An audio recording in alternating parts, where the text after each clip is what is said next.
Hello, fellow peasants. Today I'll be reviewing 2012's Sinister.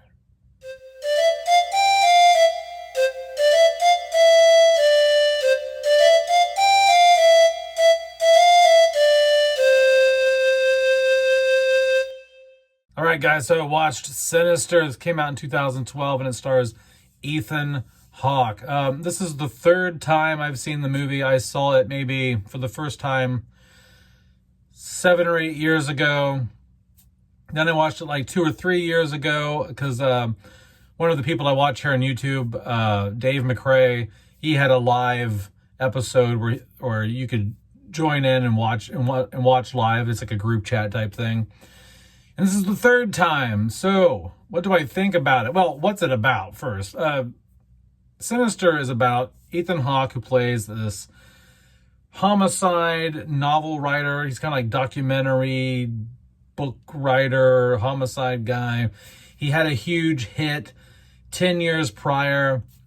He was like the Stephen King, basically, like level. He had like a New York Times bestseller. Everyone knows who he is, but he makes a lot of enemies. Like the places he goes and he writes books about, a lot of times the locals in those towns don't always agree with how he frames things about the area or the townspeople or what happened or the families that are involved in these homicides. And so he makes enemies in places that he goes because what he writes about deals with like true life events and things like that. He's not a fictional writer. And so he gets wind of this case where this family is hung in a tree in their backyard, and he's like, I want to write a book about that. Let's go to that town and write about that. Well, he doesn't just move to the town. He moves into the house where the family was hung in the backyard. So he moves his wife and his kids into this house where this homicide was committed. And he finds these tapes up in the attic that show like other grisly murders. And things start happening around the home. His kids start acting weird. He starts seeing visions of things, hearing things. And he starts to realize there's a bit more going on than he anticipated in this home. And but he's like, he really, at first when he sees all the videotapes, he's like, I got to give this shit to the authorities. But then he's like, no. I want to make money. I want, I don't want to hand this shit over to the police. I want to make money. I want to get rich. I want to have another hit on my hands. So he's kind of that guy. He's kind of like a selfish jerk because he's moving his wife and kids into a house where a homicide happened. He didn't even let them know that's what they were doing. And he's not hiding, but he's keeping murder evidence away from the police so that he can use it as a resource to enrich himself for his next book. So that's basically what Sinister is about. What do I like? What do I not like about Sinister? What I like about Sinister, what really hooked me in the first time I watched it, was the screwed up tape. I mean, everyone has to agree. I mean, you have to agree. Watching the homemade videotapes, like the 8mm or 16mm, whatever the hell it is, watching those tapes is the best part and the creepiest part of Sinister. It's him sitting alone in the dark with the pen in his mouth, taking notes, his glasses on. He's got the projector going. And you're just like, Jesus, what am I going to see next? And him drinking heavily because some of the stuff he's seeing is just screwed up. And he's just like mentally tore up inside about like what's going on these tapes. And I think that is just the best part of the film, is just going, what is happening here? Who is doing this? Who's running the camera? And so, yeah, I really like that aspect of the film. Just the like investigative creepiness of it. And I like the true crime feel of the film. I'll get into later in my negatives. The true crime aspect will come back around, but I love the true crime aspect. I love the murder mystery, trying to figure out and like it's very raw. Like the video footage is very raw. It's shaky. It's damaged. It's got specks on it. It's not very clear. It's all right, and that's what makes it. I mean, it's not like they shot these in 4K, 60 frames per second. The killer, so it gives it that rough, nasty, raw, found footage look, and so it looks more like an Unsolved Mysteries true crime footage. Like, if you ever watched like Unsolved Mysteries from like the 80s and 90s, or some of these murder shows, these true crime murder shows, like the old like VHS handheld camera footage is just so much creepier than like what? Like, you go get I don't even know what crime footage looks like now, but I'm pretty sure like police departments and the FBI have like really good cameras. I doubt they're still going in there with like VHS tapes to record crime scene footage. I'm sure it's pretty crystal clear now because they want to have the highest resolution, I'm sure, so they can see, oh, look at that down there. Look at that toothpaste on the carpet. Look at that. Like, you want to be able to see everything in detail. But yeah, so I like the true crime aspect. I like watching the tapes. I like the overall like environment of it. I like it's kind of rural looking, but it's also like suburbia looking. So I like that look. It kind of has like a 1950s ranch house suburbia vibe going on here, environment wise. Ethan Hawke's performance is really, really good. Everyone here gives a really good performance, I think. Even like his wife and his kids. Even in the moments where I'm like, that's a bit cheesy. Some of the things the kids are doing, I'm like, they're acting pretty good. They're acting good. What else do I like? This is kind of like a mixed thing. So let's get into the mixed of what I like here. What I'm kind of mixed on is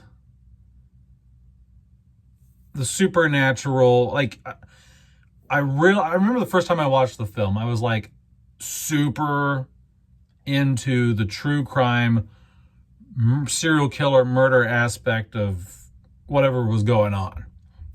And once it started veering off more into the supernatural being involved, my interest lessened, because I'm just like, oh no, it's kind of creepier if it's just a serial killer, or something. And it ended up being like a demon thing, Bagul or whatever, that has children kill their parents and like feeds off the souls of children or whatever.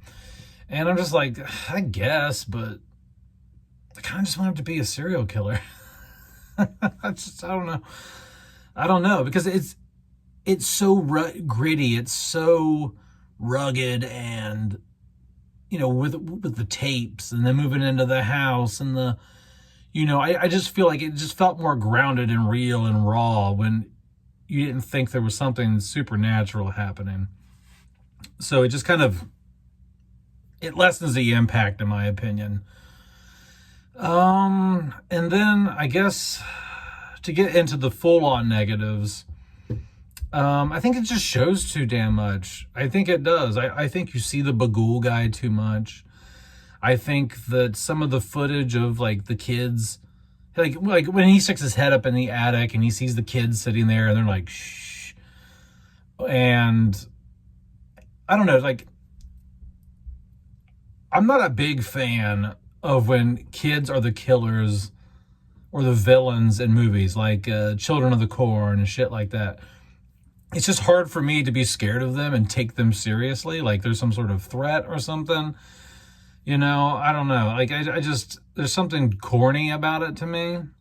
And then they show Bagul too much. You're just like, oh my God. Like, he really, like Bagul, like Ethan Hawke is like standing on the ladder and he's like got his head poking up in the attic. And Bagul is just like pops into frame and looks at Ethan Hawke and then pops back out of frame. And you're just like, what was that? Like, I don't know. I don't like supernatural movies where uh the supernatural shit feels too accessible. It feels too physical. It's too real and touchable looking. You know what I mean? I don't know. It just seems cheap to me. It takes me at some point. It looks. I hope you get what I'm saying. I don't think I'm explaining this well, but at least have like a ghost person look see through, or show them in the shadows, or have them barely seen through the shadows, or something like that. Or I don't know. I don't like being able to see the supernatural thing clear as day, right? To me, it lessens the impact. It makes it less eerie, because then it just looks like another person in the room with that person. Like, it doesn't. I don't know. So the whole like idea behind Bagul is like, on paper that sounds good, right? But if Bagul survives and lives off eating people's souls, like he lives off the souls of the children, why take the time? Like, why waste the time having them like kill their parents? Like, what's the point in that? Like don't you, like, is it just, I mean, I guess he's an evil demon, so he's just like he enjoys that shit or something. But I'm just thinking, like, well, then just like eat their soul and like move on. Like, why take all this time to like have them set up these elaborate murder scenes and things like that, and film it, and like, it's like, what?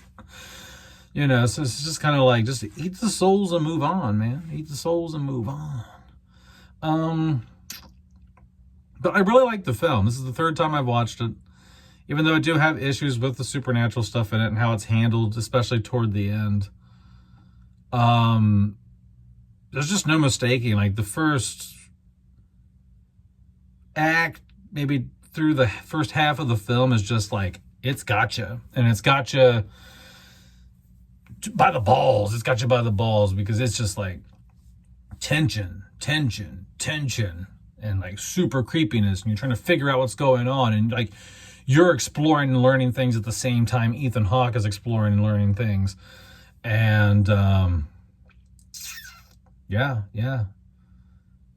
but that's about it. That's all I have to say, I think. But let me know in the comments below what you think about Sinister. Have a good one, guys. Peace out. Bye-bye.